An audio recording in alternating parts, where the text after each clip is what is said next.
Okay, guys, thank you for coming to our discussion today. This is the Vitalik classroom. We're gonna lot talk about the crafting, the future of the gaming industry. Here is the Muhammad Dahlan and Recording in progress. Iren Oman here. We're gonna talk about the how the we can into the Web3 gaming industry, right? So basically, it's the future of the upcoming projects from the Zapa Labs and Web3 GG Gaming. And there is a lot of the opportunity in 2024, right? So before we start that, I'm gonna introduce you guys about our speakers today. There is Muhammad Dahlan, and he is the CEO and co-founder of the Zabafa Labs. Basically, Zabafa Labs is the blockchain technology, right? That's exploring the new immersive fun game experience and community building tools. So, fun game experience, it's one of the kind, the good, the strategies to build the game. So basically, we play the game, it's for fun, right? So there is a lot of the opportunity on the fun game experience, but that is combined with the blockchain technology. It's the sounds good, interesting about the opportunity. Specifically for 2024, there is a lot of the opportunity there because of the Yeah. Bitcoin halving. So maybe, Muhammad Dahlan, can you speak about that, about the Zabafa Labs before we start the discussion? Yeah, sure. So, Zabava itself, I think we are a blockchain technology company. So we build a few products from education to games to infrastructure, and then I think our expertise is specifically in game development. I think we've been in the space for a few years. I think collectively, we have a product called Undying City, which is a mobile survivor game that we are building on the Aptos network. We have a couple more games on Sentinel Haven on the Algorand network.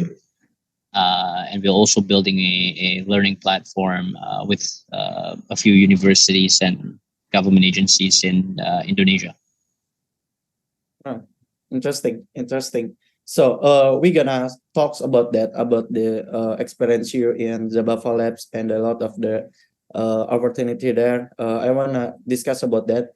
Maybe we're gonna start the discussion. Before we start, maybe for your audience, say hi to the Muhammad Dahlan today. She's good today. Okay. Hi, guys. Hi guys. Okay, we're gonna start. Maybe before we start, maybe you're on audience on the chat. You can fire the audience, and I want to know how you today. Maybe you can start on the chat, guys. Okay. Maybe I want to discuss about the very general questions. Oh, sorry. Here is in Iran. Hi, Iran. Iran here. Maybe some of the Hello. connection. Hello, Iran. Okay, guys. I want to introduce you here about the Iran. Iran, it's basically on the past says the venture capital, right, in the gaming industry, right? That specifically focus on the esport when no one knows, right? You are expert on that, and the companies itself is in international stage, and I think the call it's DNC, right? DNC Venture Capital Investment, is it? Yeah, in focus specific in South Asia. An investment portfolio that is from the Southeast Asia, that is Indonesia, Singapore, Philippines, South Korea, and Middle East and Canada, right? So it's very interesting. You are from, I don't know, is it Web2 game? Yeah, in esport, and then you transform to the Web3 games in Web3 GG. Web3 Guild Games, basically that official partner guild game in Southeast Asia, right? So it's basically earn to play games. Maybe you can introduce yourself and talk about the Web3 Guild Games for the introduce to the audience. The Thanks stage a is lot, yours. Mitzi. Thank you so much for that. Would you like me to speak in English or would you like me to speak in Bahasa? Which one would you prefer? I don't know. You can speak Bahasa or speak English or bilingual, like Jaksel, right? Oke. Ya wes kita campur-campur aja lah ya. Audiensnya apa orang Indonesia kan? So, hi everyone, my name is Berita. Aku, ya kita mulai dengan GG ya. Jadi ini bacanya kadang agak rancu. W3, orang-orang juga kadang ini WAG atau W3GG atau apa sih gitu loh. Kita bacanya WGG karena W itu lebih ke togetherness, right? That's the basis of W is about communities and that's what we want to focus on. Dan kalau misalnya dari aku sendiri, I started off as a banker actually. Jadi dari dulu itu kalau teman-teman yang masih di corporate world kerja di kantoran gitu kan, don't feel bad because you know in the end of the day we can always switch. And being working in an office is not a bad thing anyway. It's actually something that gave me a very good foundation to everything that I do in life. Jadi I started as a banker. Kemudian setelah itu baru bikin DNC yang tadi kayak Lutfi bilang. Soalnya ngelihat teman-teman gaming di Southeast Asia itu kreatif industrinya sangat luar biasa.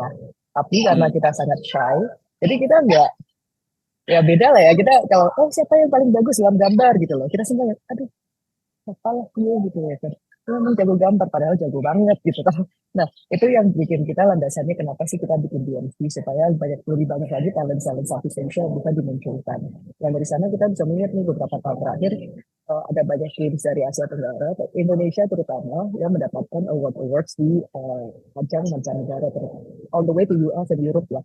Dan games-games buatan lokal kita itu lebih dihargai di luar malahan gitu ya. Nah dari sana corporate kemudian ke venture capital dan masuk ke Web2 gaming, melihat how big the gaming industry is. Jadi pas blockchain comes into play, it becomes a very natural transition to come into Web3. Ada beberapa hal yang saya rasa blockchain bisa membantu nge-solve dari Web2 gaming yang ada. Sebagai contoh ya, kita melihat kalau gaming itu suksesnya itu kan tergantung dari berapa banyak sih orang yang main, gitu. Kemudian juga berapa orang sih yang bikin konten sih untuk mempromosikannya. Selama ini kalau kita main Mobile Legends, nah kalian pasti main Mobile Legends kan, udah habis Yeah. Tapi kan pertanyaannya, other than the time that we spend, do we get something out of it other than the enjoyment?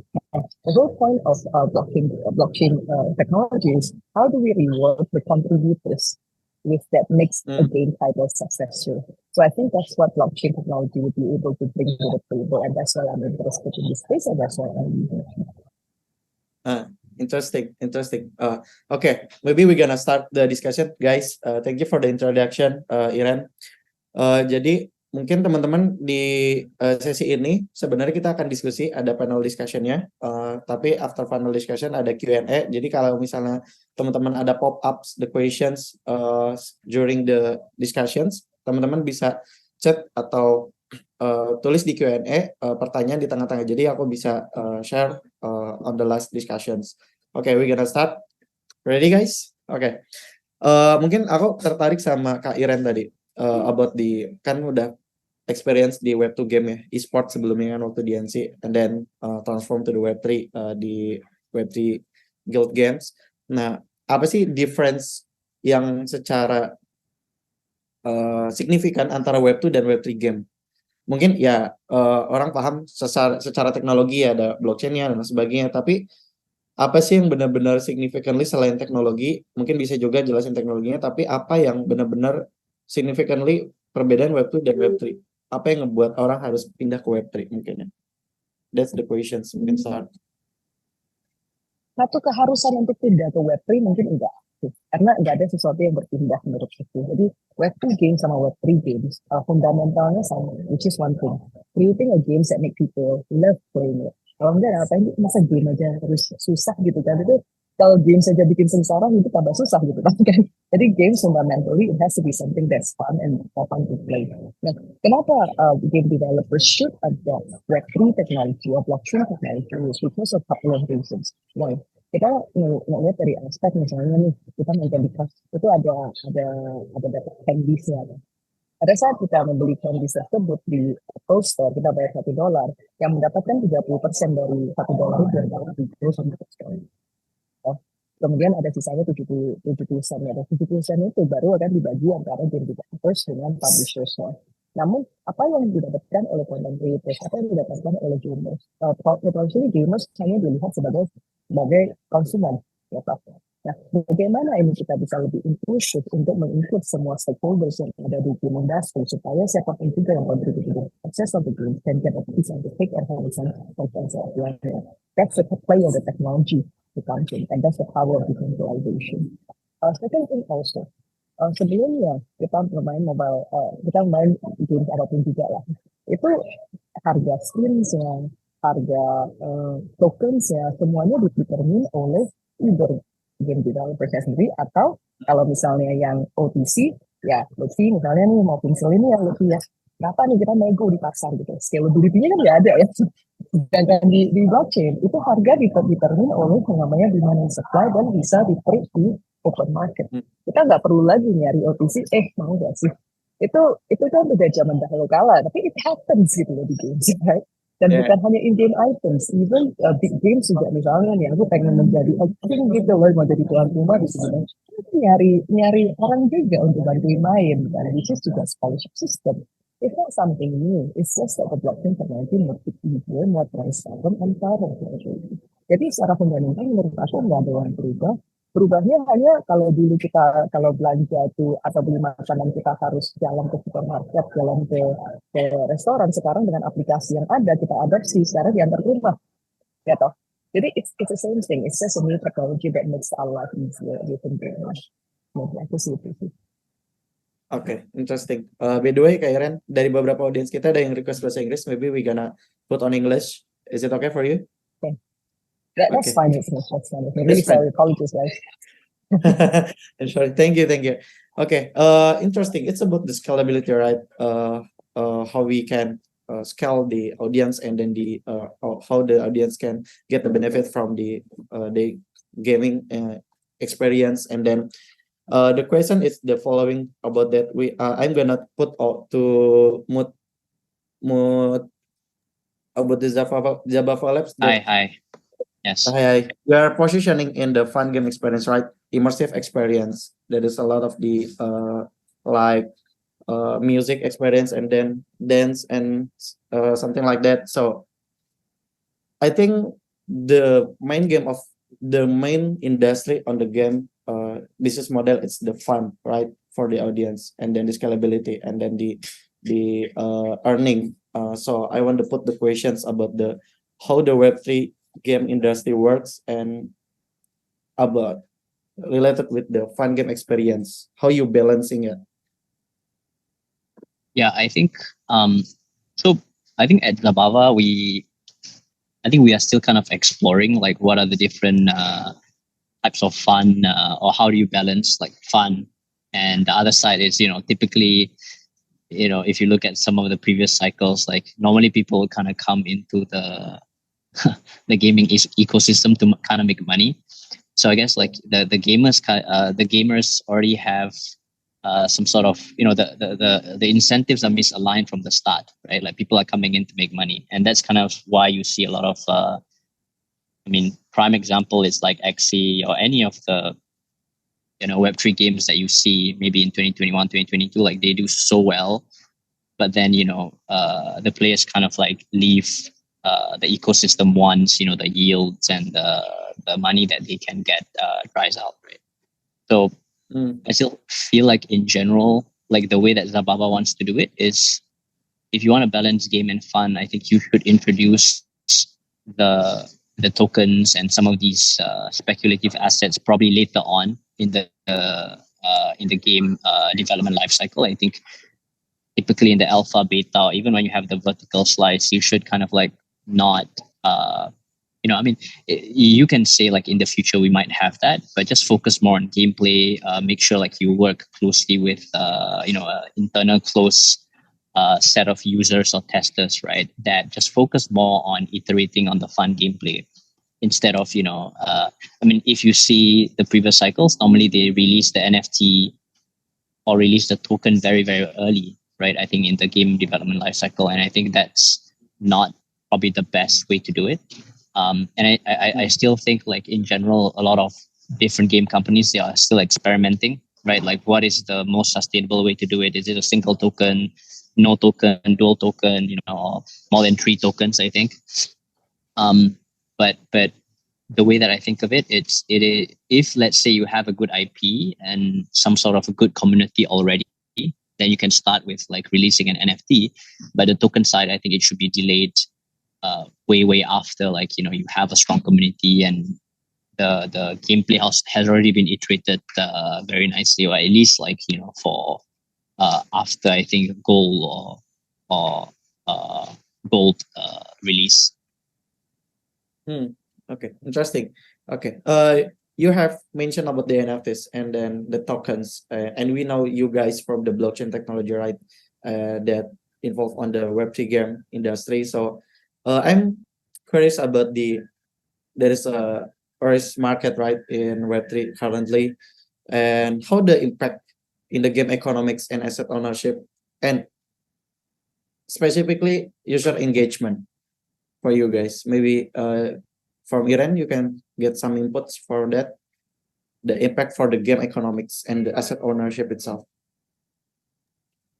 So for asset ownership, it's previously, let's say you own if you play certain games, right, and then you lose, and then your emails is hacked, or for example, if someone says that, okay, the game says that, oh, you cheat in the games and they block you, then all the hard work that you have poured into the game is basically gone and lost, right? So the asset ownership is not really on your hands. Now, when it comes to the blockchain gaming, is that whatever that, unless you're hacked, then that's a different case. Right? Unless if you hold on to all those assets in your own wallets, like advisedly hold wallets, then nobody can take that away from you, right? They could say that you cheat, but the asset still sits with you and you really own it, and you, as the owner of the wallets. So that's asset ownership. Now, engagement per se, I think playing the games is one thing, promoting, tweeting about the games is another thing, and a greater sense of involvement, I feel, will be felt within the game ecosystem itself, because the token is public. The price of the tokens is determined by the demand and supply. It's of everyone's interest in alignment to see that the tokens are sustainable. So I think Mud put it really rightfully out there that, at the very get-go in 2021, the entire focus is on earning.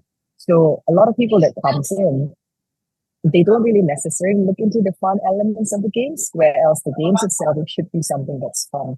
And as a guild, right, what I hope to see is that there will be a lot more games for people to choose from. In 2021, there's not that many games. And what people don't understand is that it takes time to develop the games. It's not like, ta-da, tomorrow you have a game. Ta-da, I'll source it and tomorrow you have a game. It's not that. It's a lot more complex than that. And so I'm excited for next year because a lot more games will be out. And that's when we will see that there will be divisions of people, different people going in to play different games. And hopefully we could see more real gamers contributing to the ecosystem of that specific games itself. Okay, interesting. Makes sense. Okay. I just curious about the more, okay, from the Zaba Labs that you mentioned about the community, and then you're positioning in fun experience, right? Immersive experience. So the Iran has mentioned about the game economics and then the asset ownership, that interesting for the Web3 industry, that opportunities. So I want to put the question for you to about the user engagement, how you build the user engagement from your game, specifically on Zabava Labs. Right. Yeah. I think there's kind of like a few ways to do it. Normally, like if you look at more traditional Web2 approaches, maybe they go to Kickstarter or they try to raise money like in a more crowdfunding kind of way. If you even take a look prior to Web3 games, it's typically quite difficult to raise a lot of money, specifically in if you're a game studio, right? Normally, it's always the bigger, more established companies that get all the funding, right? So like Riot and Zynga and Supercell and all that.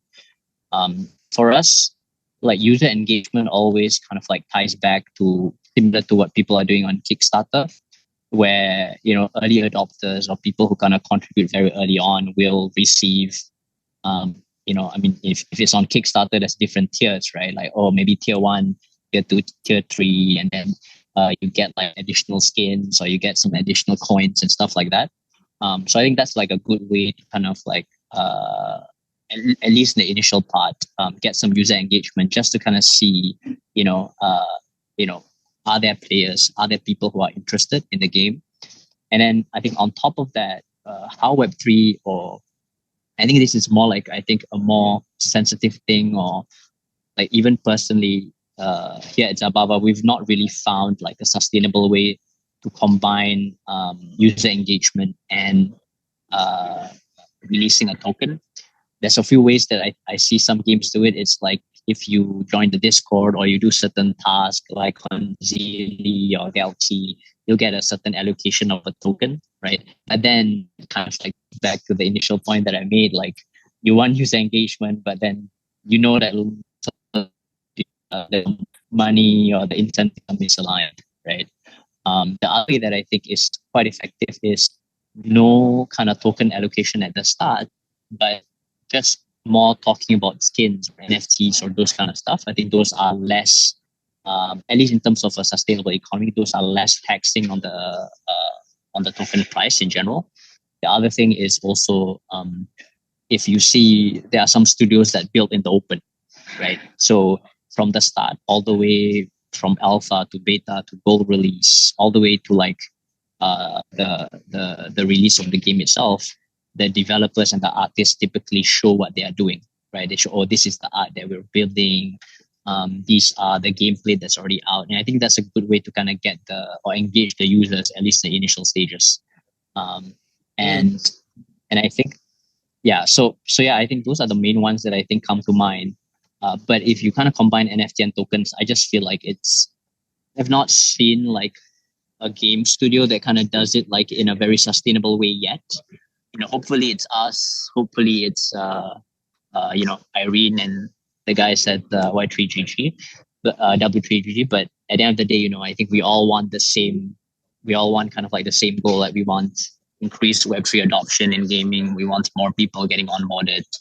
And if it's one of us or someone in Indonesia, I think it will be amazing. Interesting. Okay, I want to follow the question. I get the follow-up question about your statement about the skin, about the experience, and some of that you mentioned. Maybe you can share about the specific example of the groundbreaking games or experience that you have pushed boundaries of storytelling, interactive immersion in the gaming world that related with the Web3 technologies also. I think there's 2 points. I guess there's 2 sides. One, I think I just played a lot of games growing up, like from PS1 to PS2, like MapleStory, RuneScape, and I think going back to Irene's point about asset ownership, right? Like some of these games, they will actually ban you if you try to sell the gold or mesos or some of the in-game currencies outside of the game, right? So there's not some sort of interoperability in between. You can't really cash that out and all that. And if you get hacked or banned, that's it, right? So in terms of that, I think these games, like I think I spend thousands of dollars in MapleStory personally, RuneScape as well. These are like the early games. Hello? Sorry. I think there is the connections for me. I think we lost him. Yeah. Oh, okay. Is it good, Mood? Oh, okay. It's okay. There is a lot of the connections and serta that we're gonna face. So maybe, okay. I want to jump to another question from Iren, that you have the experience in Web2 industry, Web2 game industry. Sorry, that from DCN, and then you into the Web3 industry in Web3GG. So, and you have experience in Southeast Asia, right? In the gaming services. So, I have the pop-up question about how do emerging markets like Southeast Asia, such as in gaming in Asia and cloud gaming services, affect the future of the gaming industry from you? And what the strategies are companies employing to tap into these markets? Maybe you can share some of them, because I think you have a lot of the portfolio, right? From your venture capital. How we can tap into these emerging markets, specifically maybe in Indonesian, Singapore, Southeast Asia markets? I'll answer that in two folds, because I think Web 2 and Web 3 gaming's marketing is a bit different. So when you talk about the Web 2 games, right, a majority of it will be going into the European markets and the US market, Japan, Korea, and China as one of the largest market because the ARPU is much higher. ARPU means average revenue per user, right? Now, that's because the Web 2 games, they have figured out the monetization methodology of how it's going to work. And then that's why they're after that market. Now, when it comes into social gaming, where it requires a large number of users to enable the matchings, then the combinations of emerging markets and developed markets will be interesting because you not only need to go after the average revenue per users, you also need to have the number of users that are good. And Southeast Asia, I think, is the breeding ground to have those a huge number of users that are really, really good at playing. So you see a lot of top games, the top leaderboards are dominated by actually Indonesians. I'm proud to say that, right? And even the ones that are in esports, actually, it doesn't really matter who you are. If you're good in playing games, then you can dominate that top leaderboards, which is something that I really like. Now, when it comes to Web 3, I think things that needs to be understood is that the grassroots relationship that people need to have with the communities needs to be there because it goes beyond digital, right? Games is a tool that people use to connect with each other and they find relevancy and hence friendship are formed, even in fact marriages are formed through games. I've seen couples have met with Ragnarok, for example, and it is really, and now with Web 3 that's even closer with all the conferences that are happening. So I think in terms of user engagement and reaching out, the strategy to reach out to the communities will be a bit different in Web 3. Web 3 will be a lot more involved, where you look at your gamers and communities not only as your customer, but as a part of you. So I think that shift is required. I think Mud is back, by the way. Hi, can you hear me? I don't know what happened. Yeah, some issues with my connection. I don't know where you guys heard me last. It's okay, man. It's okay. All right, yeah. Continue, yeah. Yeah, continue. Okay. Guys, you can feel free to ask the questions, input to Q&A box. Maybe we get 10 minutes again to the Q&A session. So before that, you can input on the Q&A box. Okay. Maybe I have the last question for Mo. Are you good on the connections? Yeah. Let's go. Okay. So I think it is the great question for you because about there is a lot of the opportunity out of the tokens, NFTs, and blockchains. So about the immersive experience. So immersive experience is basically not just about the blockchain itself. It's about the experience and it's about the sense of belonging and user engagement, right? So there is rise of the virtual reality, augmented reality, and mixed reality technologies, right? So Yeah. I think there is the good question for you about the immersive experience. So the question is what the key drivers behind that and how we can transform to the that's technologies.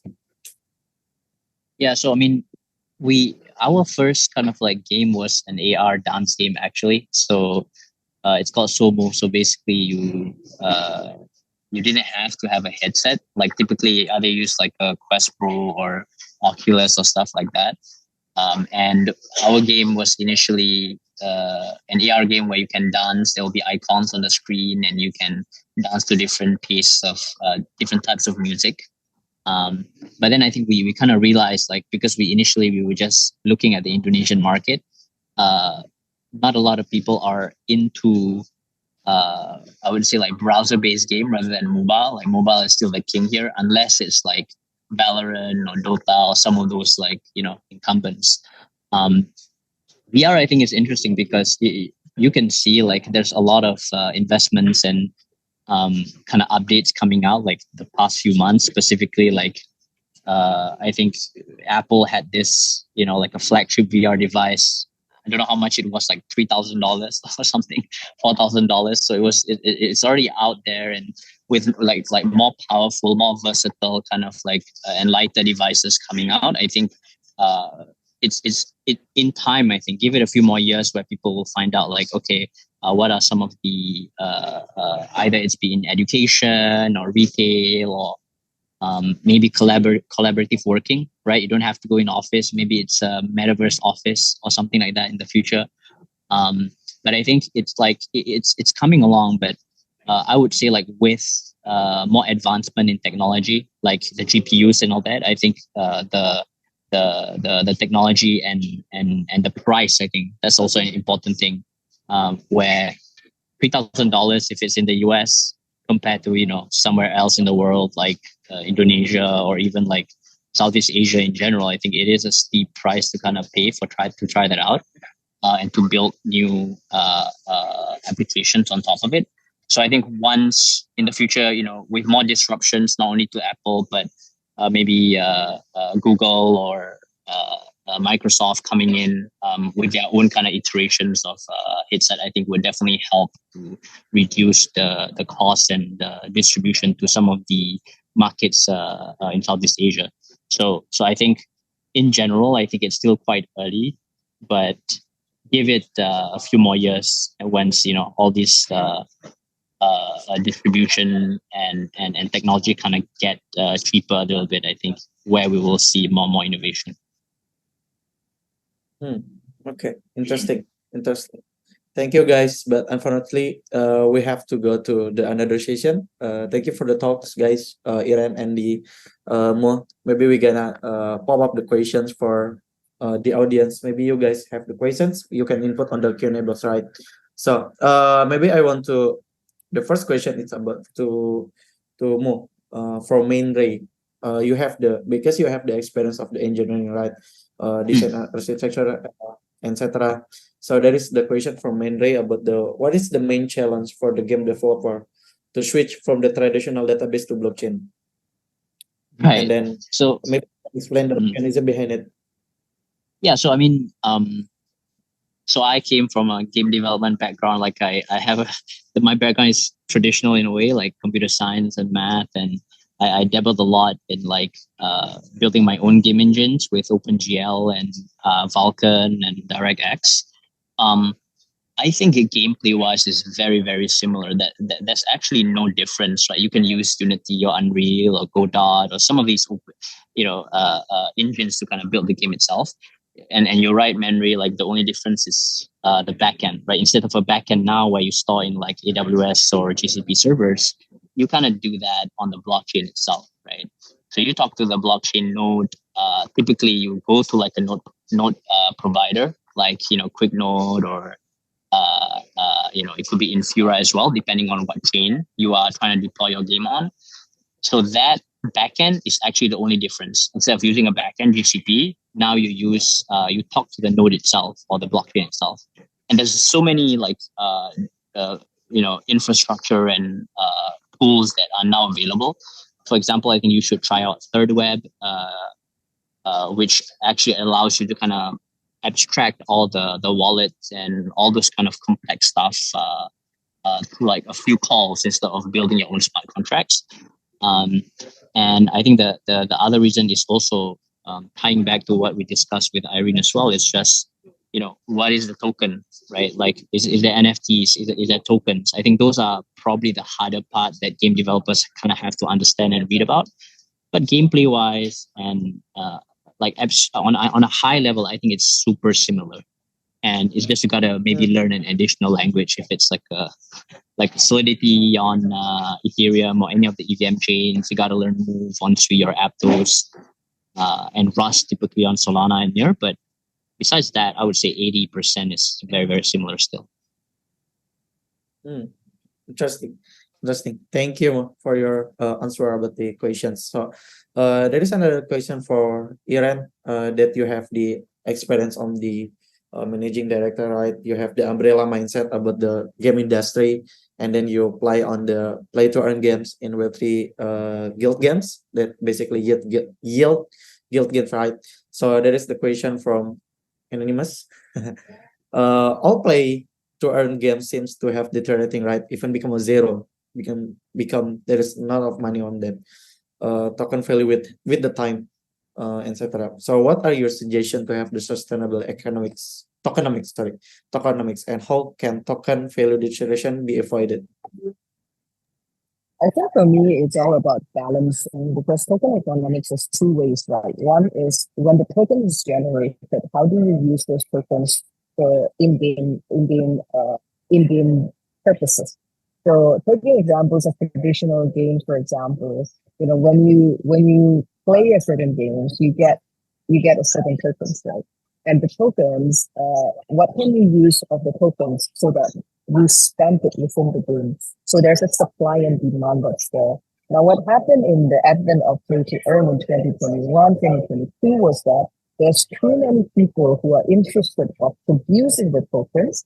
There's not enough people who are interested in spending the tokens. As a result of that, applying a simple demand and supply, the price points, and that's why both have to be thrown together.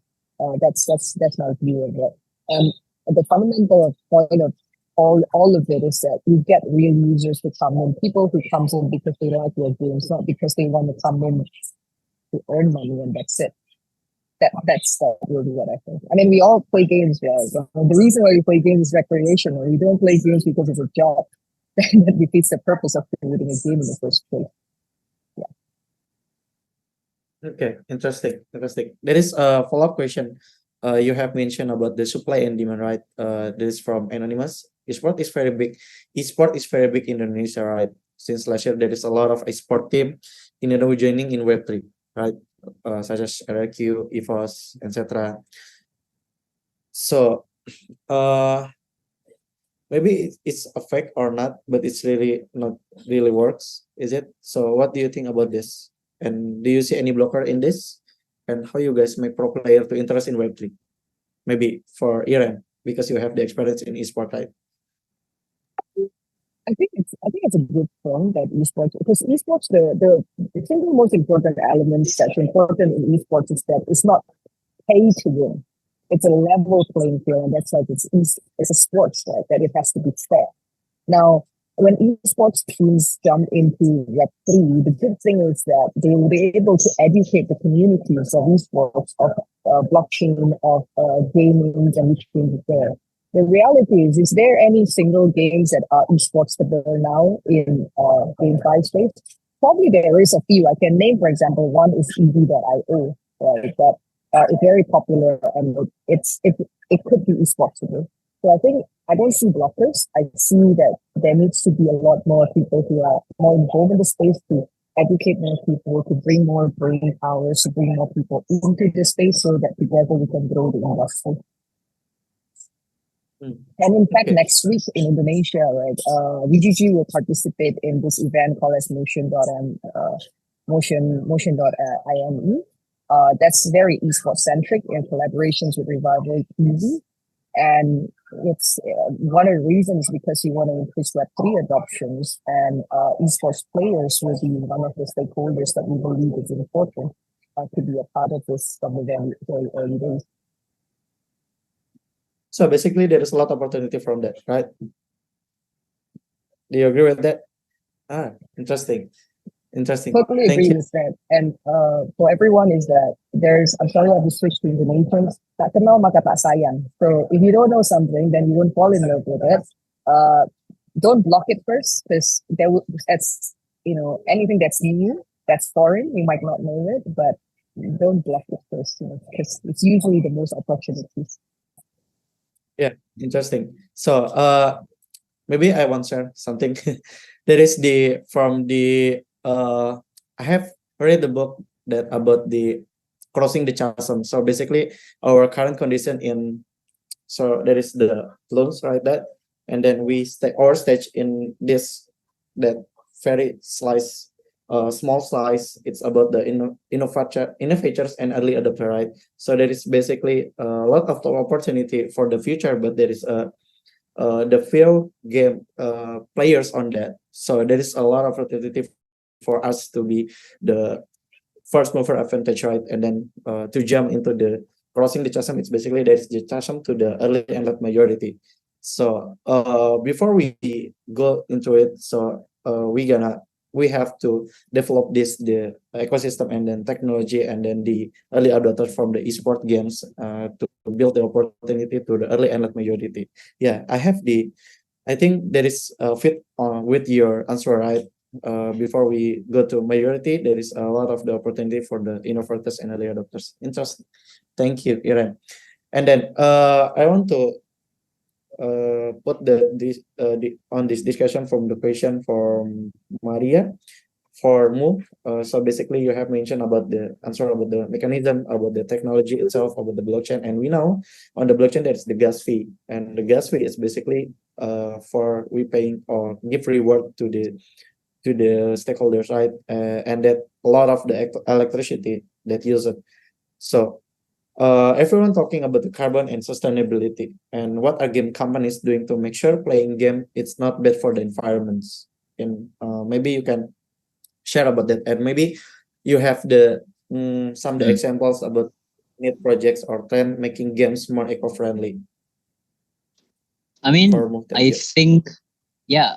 I mean, so the question is just like, I guess, with Bitcoin and Ethereum kind of like having a lot on the gas fees, or even like proof of work pains, I guess. So I think there's a lot of like developments in layer 2 specifically, right? Like on immutable and some of these layer 2 roll-ups where you don't have to kind of pay as much gas fees anymore, right? You wouldn't want that in general. Like imagine if it's like you have to pay $100 just to trade, your gun or your shoes, right, in game. I think that would not be an ideal UX or UI experience for the user.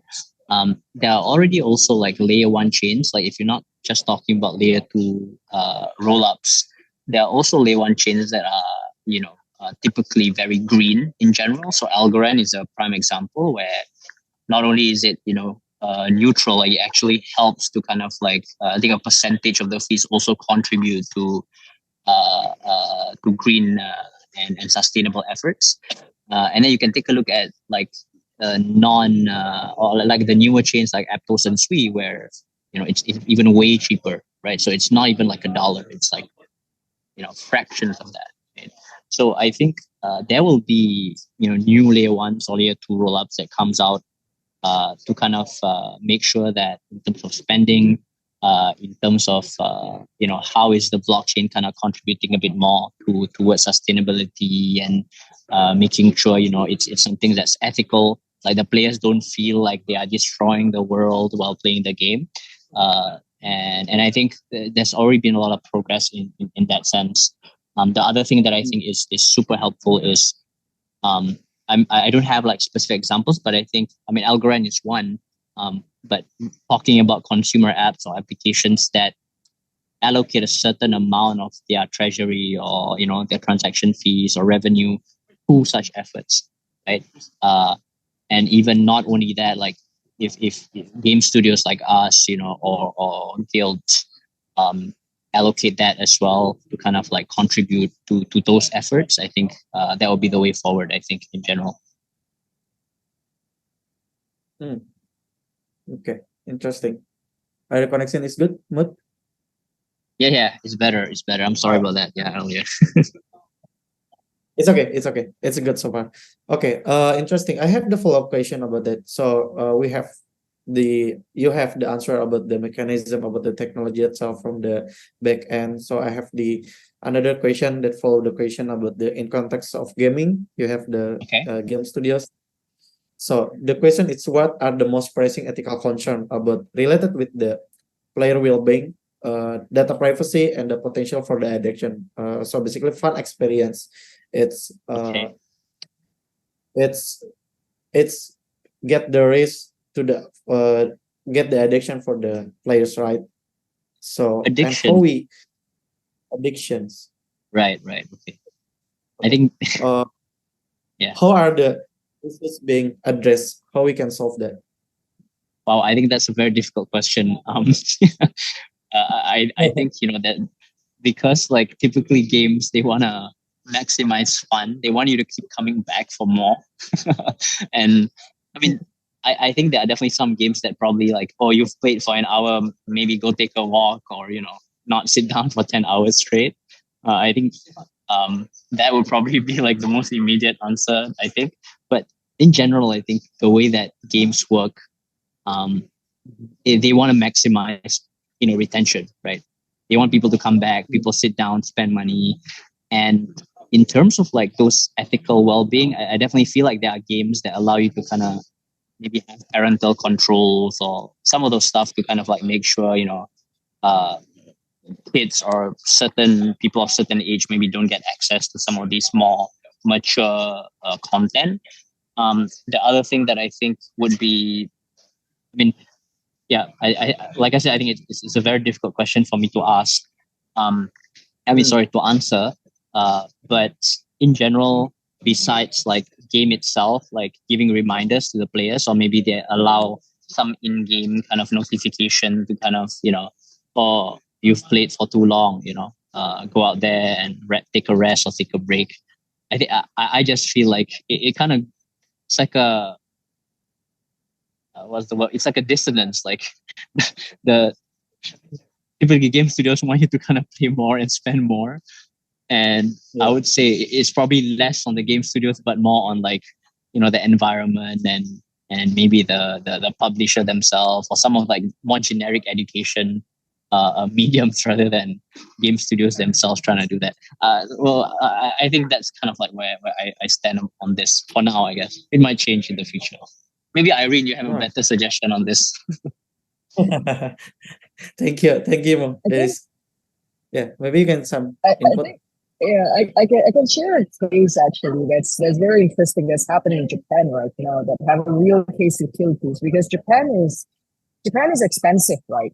And expensive to manpower is expensive in Japan. So what the electric company does is they launch a game that enables people to the matching game. So when you use your phone and then there's a hole or the road is broken, the pavement, then you scan on the road that it's supposed to be smooth, but there's a hole on it.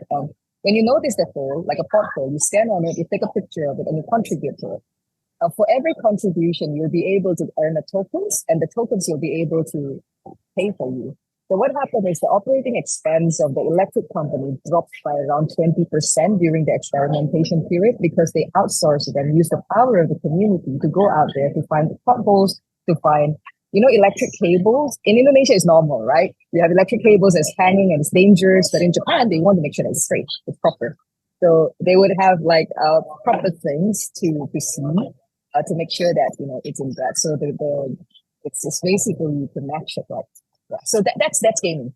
Like that's how gamify the space, and I think that's a very interesting. Now, when it comes to well-being, there's a game that's called Genopads that I play myself.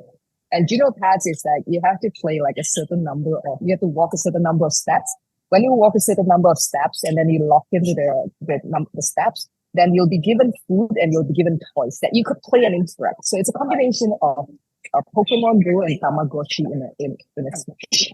And then you can level up your babies into like something bigger and better, leveling up with the monsters.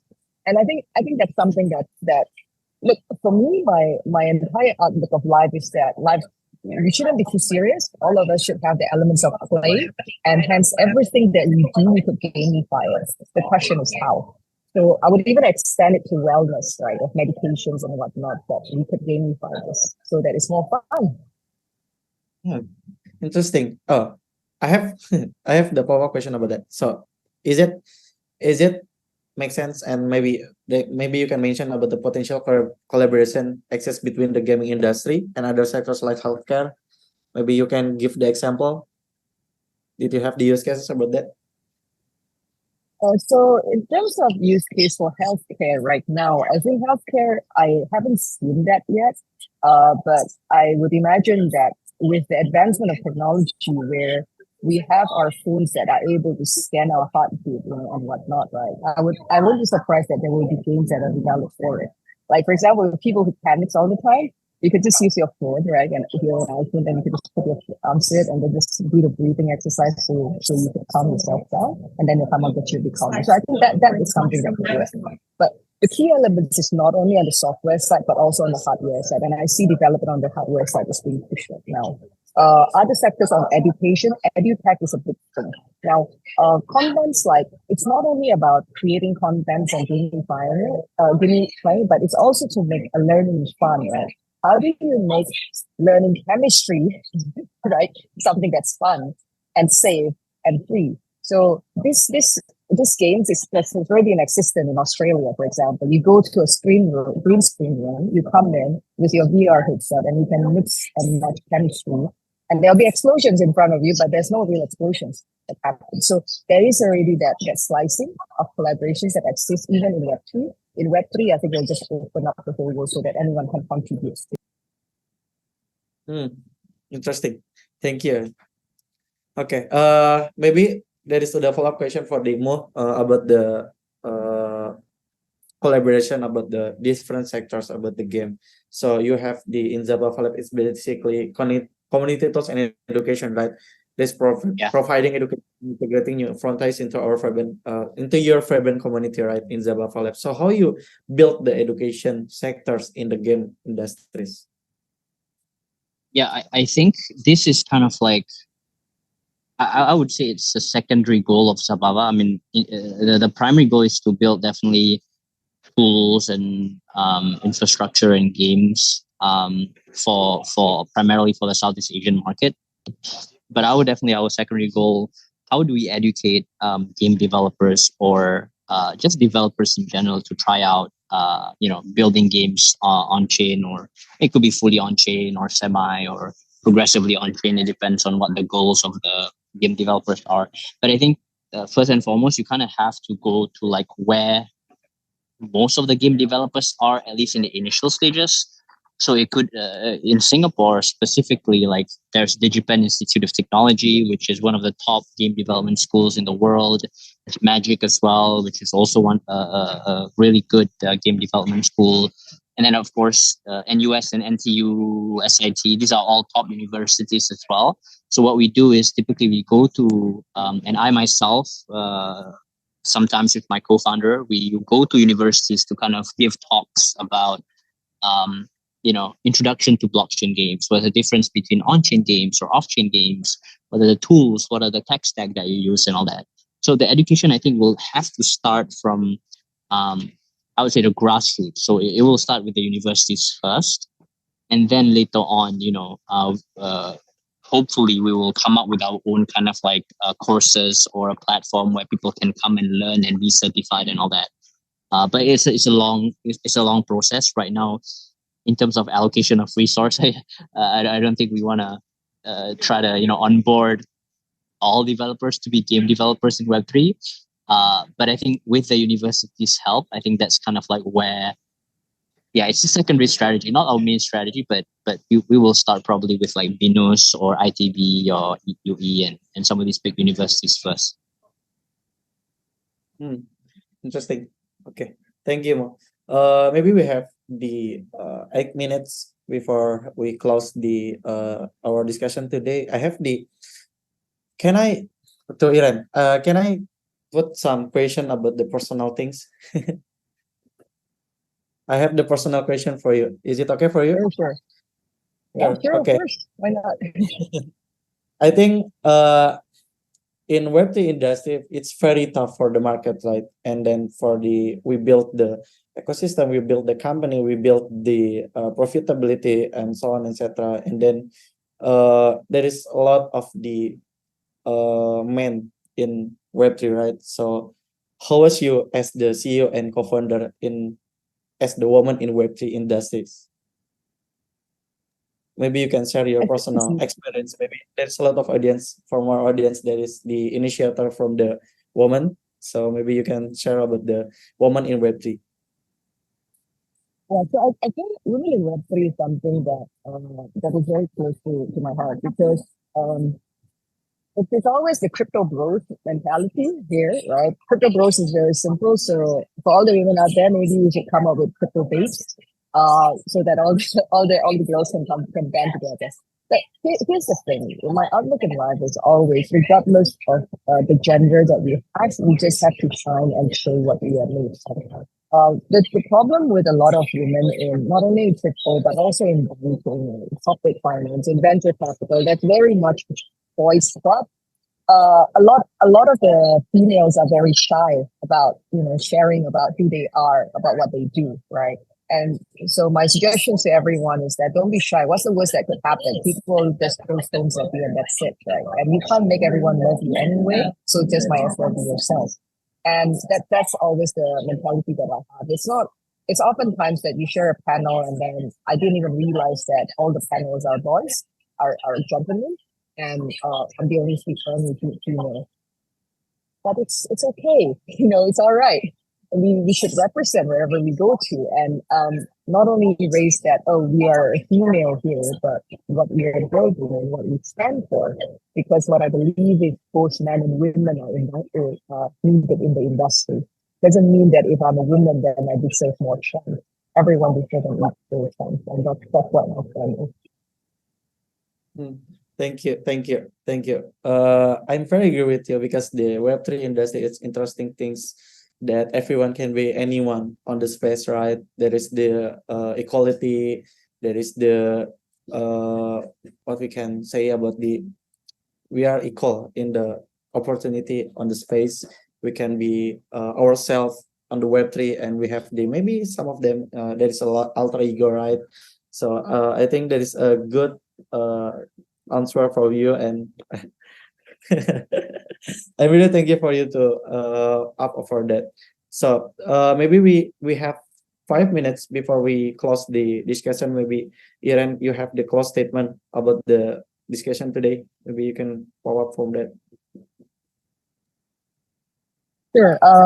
First of all, I think I'd like to thank you guys, FolksFest and Lipsy, for inviting us, VGG, into this. In fact, VGG right now, apologies for the noise background. We are right now in an expo, actually, in Manila. There's a Web3 expo. People know that, Web3 adoption started in the Philippines, but as an Indonesian, I'm a bit biased, and I hope that we should bring this force to Indonesia. And not only within the Web3 space, but all across industry, because Indonesia have 50% of the Southeast Asia population. So I think it's about time that we represent as well. And so next week, we will have an expo in motion.ime, and we'll have a booth in VGG. There will be representative there, and I hope to see you guys there. If you guys do not know what VGG is all about, just head to w3gg.io. You'll find tons of games that you can play there. Even though it's Web3 games, there are a lot of games that are free to play. So get yourself acquainted to it. Again, tak kenal maka tak sayang, and I do hope to see all of you guys in person. Okay, thank you. For you guys, if you want to join that, you can go to 3gg.io. Thank you. Iren, for your closing statement. Maybe for another closing statement for Ahmad. Thank you. Can you give some of hello for can you hear me? Yeah. I think thanks first and foremost Folks Finance and Utopia as well for organizing this amazing event, and giving us the opportunity for me to kind of come on board and chat about our aspirations and our goals for the future. For Zababa itself, I think we are building a mobile game on Apple's network. So feel free to check that out on my profile. You can come give me a ping on LinkedIn or Telegram at MD_ARGV. If there's anything that you want to chat about. I'm in Singapore right now, but I frequently come by to Jakarta and Bali as well for events and for collaborations. And yeah, if anyone even is in Singapore right now, let's get some coffee. Let's let's chat about Web3 and gaming and education in general. But besides that, happy to be here. Thanks to Irene and Lutfi for having me. Okay. Thank you, Mo. Thank you. Maybe before we close, I want to conclude some conclusion about our discussion today. So there is a lot of opportunity for the gaming industry, specifically for Web3 industry in the South Asia, uh, about the storytelling, interactivity, and immersion, about the experience for the build the fun game experience in Web3. It's a good strategy for us, and then we can balance about the scalability for the ecosystem and the profitability with the blockchain itself, with the tokenizations and the NFTs and etc. And then there is, maybe it's a tough game on the Web3 game industry, but a lot of opportunity into the in the future, maybe after Bitcoin halving, etc. And there is a lot of the Web2 game industry, specifically for the esport and etc. There is early adopters and innovators wanna come join to the Web3 gaming industry, right? Okay, thank you for the today, guys. Oh, anyway, we have some of the announcement for you guys. There is collaboration with BitGet. They have want to giving away the prizes about the round trip ticket from the Jakarta to Seoul, Korea, from January 1st to March 21. So there is one winner for you guys, and the total price is about the 100 USDT for the 10 winners. Another winners for you guys, and you can participate with the upload in IG Reels video for or feed photo on your respective account. It's about your experience and opinion during the FolksFest event. And then another information for you guys, if you want to upgrade your skills to start your dream career through 1000 e-learning materials, you can on my skill there is a 50% discount for you studying in e-learning for the 6 months, and then you have the e-certificate, guys, for you in the website and etc. And thank you. Maybe there is some of information for you guys, and thank you for today, Iren and Mut. Have you a nice day. Maybe we can talk details with another session in the events that held in next month. Maybe Iren, you have event, right? So thank you guys for today. Bye, guys. Thank you. Makasih teman-teman. Bye.